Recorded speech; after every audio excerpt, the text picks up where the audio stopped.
High on a hill, overlooking the sleepy town of Mandaluyong, stood an old, dilapidated house. Its paint peeled like scabs. The windows were dark, vacant eyes staring out at the world. No one dared to go near it. Legend said the house was cursed. People whispered of strange occurrences, of shadows moving within, of voices calling in the night. But these were just stories, or were they? The wind howled through the broken window panes, whistling a mournful tune. The house creaked and groaned under its weight of years and secrets. It was a place of shadows and whispers where fear lingered like the scent of damp earth. The house stood alone, a monolith of dread against the setting sun.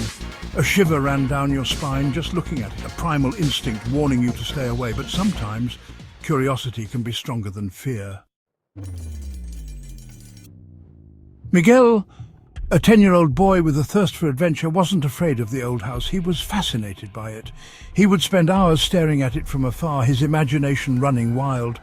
One day he decided to venture closer.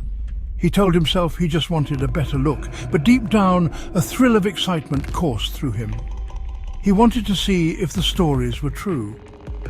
As he approached the house, the air grew heavy and a cold wind blew against him, as if trying to push him back. He hesitated for a moment, his heart pounding in his chest, but he pressed on. The old wooden door creaked open with a groan, as if inviting him in. Miguel stepped inside, his eyes wide with a mixture of fear and anticipation. The shadows seemed to dance around him, welcoming him to his doom.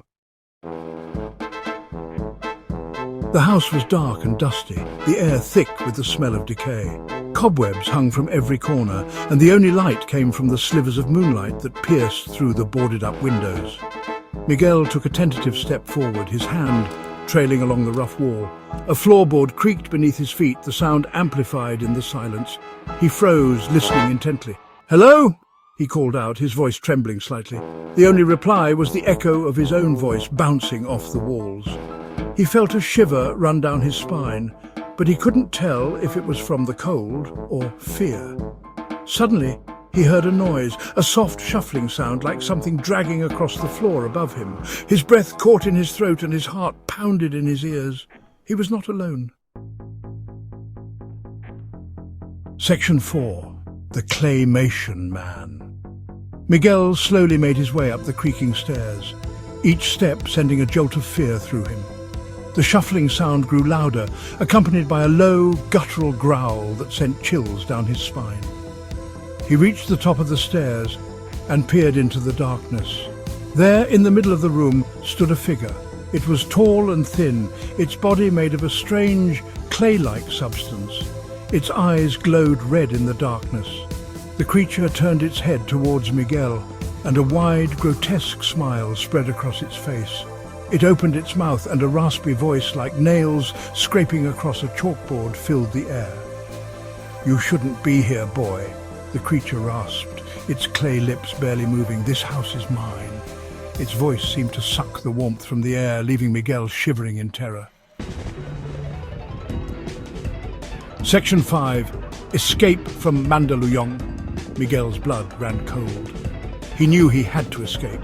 He turned and ran towards the stairs, his heart pounding in his chest. The creature let out a deafening roar and gave chase. He could hear the creature's heavy footsteps pounding behind him, getting closer with every stride. He stumbled and fell, scraping his knee on the rough wooden floor. He scrambled to his feet and kept running. He burst out of the house and into the night, not daring to look back. He ran until his lungs burned and his legs screamed for mercy. He didn't stop until he reached the safety of his own home.